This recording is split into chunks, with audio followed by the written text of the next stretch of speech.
Welcome into a new episode of the Bengals Beat Podcast presented by our news sponsor, the Free Store Food Bank. We are super excited to have them on board to sponsor this podcast, and we've had a few weeks off here while the summer has basically concluded at this point. The Bengals, a week from today, will report from training camp. And as always, on Monday, just 2 days before, the Bengals will have their annual media luncheon where we'll get to hear from Mike Brown, Duke Tobin, Zach Taylor, and both the coordinators. So there's quickly going to be a lot more Bengals news on the horizon. And we're very excited about it to be able to talk about this on the podcast. And so today I was thinking about how I would want a preview for training camp podcast to go. And what really stuck in my head was, who are the most important Bengals players this season? And not from a standpoint of, are they the best players on the team? I more so wanted to think about it in the lens of, who are the players that either need to step up the most or need to be at a certain level for this team to reach what they ultimately want to do, and that is win a Super Bowl. So keep that in mind when I go through this list, because I know there'll be a lot of questions as to why I didn't put a couple of players on. It has nothing to do with what I think about their value. It's simply that I think this list of 10 players that I created are the players that, if these select players don't step up, improve, or play at their very best, the Bengals won't be able to be where they want to be. So without further ado, here is my list of the top 10 most important Bengals heading into this 2023 season.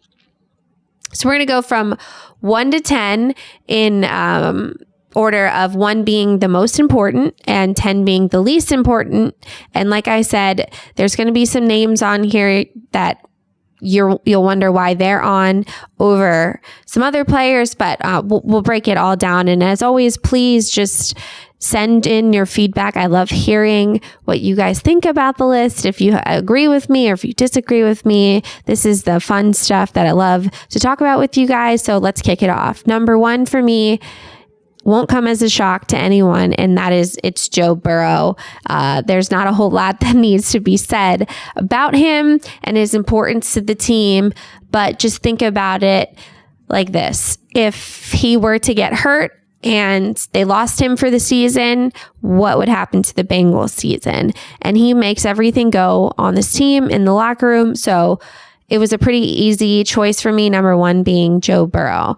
Second, I took some time to think about who I thought should have the number 2 spot on this list. And for me, it is Cheeto Awuzie. And you could argue some offensive linemen and defensive ends might be more important. But for me, Cheeto is very important because there's so many questions about his return after his torn ACL. He believes he'll be ready to go by week 1, but is he going to be the same Cheeto he was before he got injured in that game against the Browns on Halloween? Is he still going to be able to cover their opponent's number 1 wide receivers? And he's going to be seeing some of the best of the best.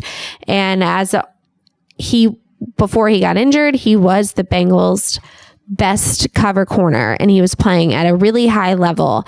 And with Cam Taylor-Britt only entering his second year, he showed flashes of a lot of promise. But do the Bengals have that number 1 cover corner in Cheeto? That's something we'll find out. And as I just mentioned, the quarterbacks that the Bengals are going to go up against this year, specifically in the AFC, they will get the ball to their number 1 guys, and the Bengals need to have a lockdown corner. And I think Cheeto hopefully is that for them, but keep an eye on him as training camp progresses and in the early parts of the season, because what he looks like post his injury is going to be very important to the Bengals. Number 3 is Orlando Brown, and arguably one of the biggest signings the team has ever made in free agency, when he kind of caught the world by storm on a late night during the first couple of days of free agency, announcing that he was going to be joining to the Bengals. And that, of course, started the drama with Jonah Williams and what that meant for Jonah in that Orlando was coming to play left tackle, and Jonah would then have to move to right tackle. Jonah then said, I don't want to participate in the off-season workouts. And fortunately, he returned for the mandatory minicamp portion for the Bengals, and he said he's going to be the best right tackle he can be. And with Orlando Brown locking down that left side, protecting Joe Burrow's blind side is such an important job. And the Bengals really haven't had that left tackle that they view as the cornerstone of the team since Andrew Whitworth.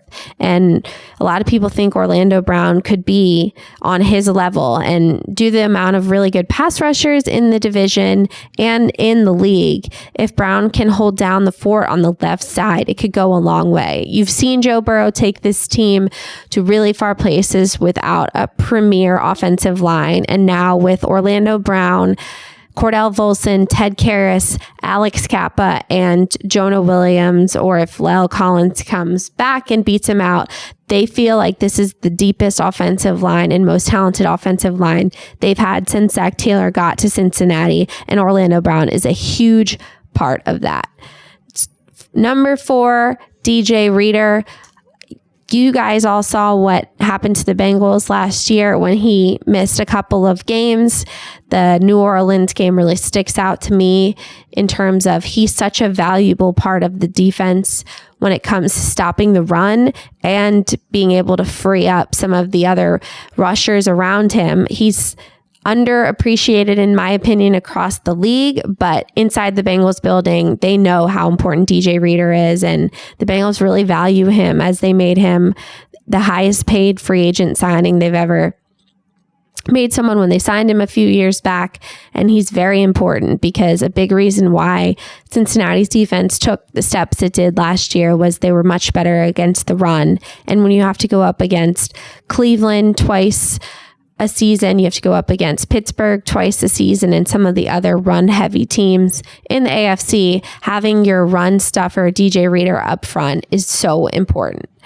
And there's also not another replica of DJ on the team right now. That doesn't mean that they wouldn't add another 3-tech nose tackle, but I think DJ Reader's importance to this team is very underrated in a sense, and that's why I have him as the number 4 player on this list.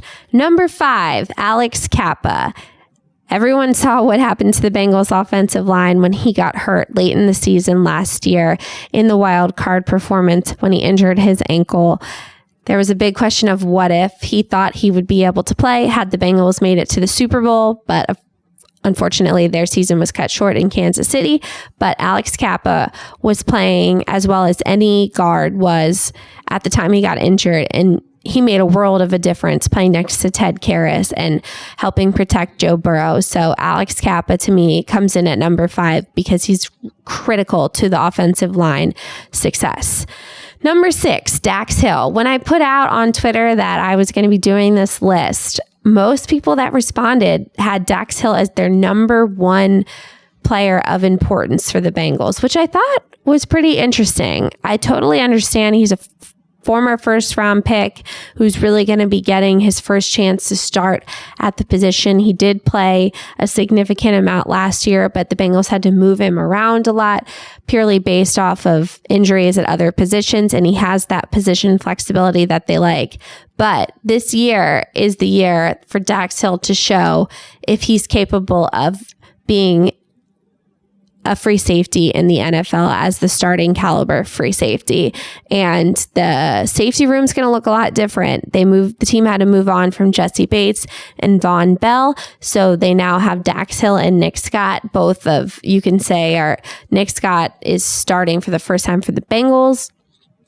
Dax Hill played last year, but he'll be starting for the first time this year in his role as a safety. So I think how he performs is going to be significantly important to the Bengals' defensive success, because right now, last year, Lou Anarumo wasn't worried about what his safety room was going to look like. In fact, he viewed it as one of their best position groups because of how good Jesse Bates and Von Bell were. But I would imagine right now he doesn't have that same feeling simply just because of the unknown. Dax Hill has showed a lot of flashes of what he can be, and Nick Scott has proven, being a starter for the Rams last season, that he can play at a high level. But how those two mesh together with the rest of the defense will certainly be something that might take a little bit of time, but Dax Hill is definitely an important piece because you want to know what he can give you. Number 7, Trey Hendrickson, the Bengals' top-tier defensive end. You've heard it before. If you don't have premier pass rushers in the NFL, you can't win many games. And Trey Hendrickson is the 1A pass rusher for the Bengals. Last year, he had a little bit of a dip in production. He only had 8 sacks, down from 14 the year before. But he's so valuable to what they do on defense. And even though sometimes he doesn't get the sacks, he's so disruptive, and he is still playing at an incredibly high level, takes a lot of pride in making sure he's ready to go each week with his body. So I think he is incredibly important, and the Bengals are a much better team when he's on the field versus when he's sidelined. Number 8, Ted Karras, the Bengals center.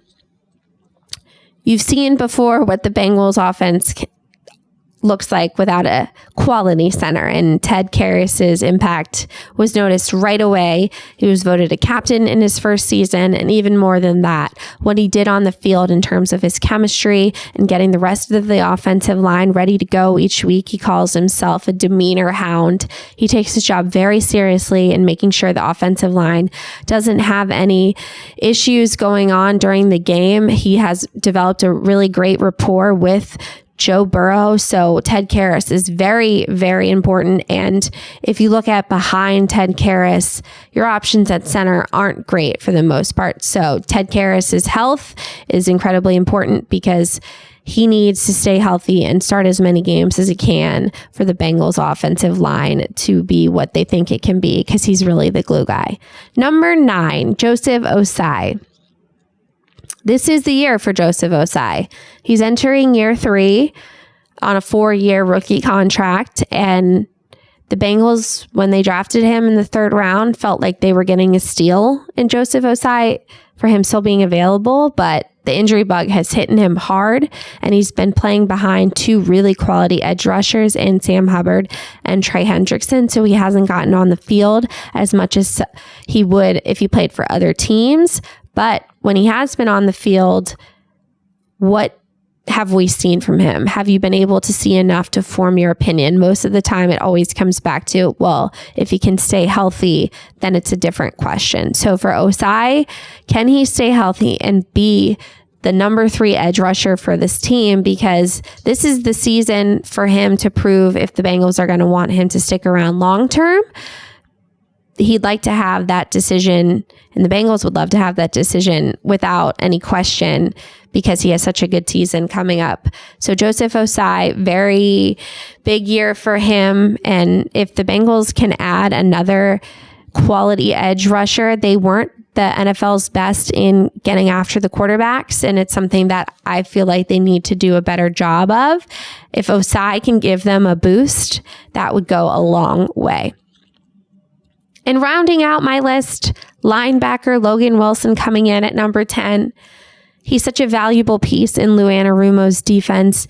He wears the green dot to make sure that he's the one in communication with Anarumo, getting the calls in, getting the defense all set up the right way. And without Jesse Bates and Von Bell, who really helped Logan in terms of communicating with the rest of the team, it's now on Logan's shoulders to really be that guy in the middle of the field to carry the Bengals defense. And he is hopeful to have a contract extension done by the start of the season. But if he doesn't, that makes this season even more valuable to him, because he'll be trying to play as well as he can to show the rest of the NFL he's worthy of a bigger second contract. So we'll see what happens there. I know the Bengals want to get a deal done with him, but they've got a lot going on and no deal is done yet.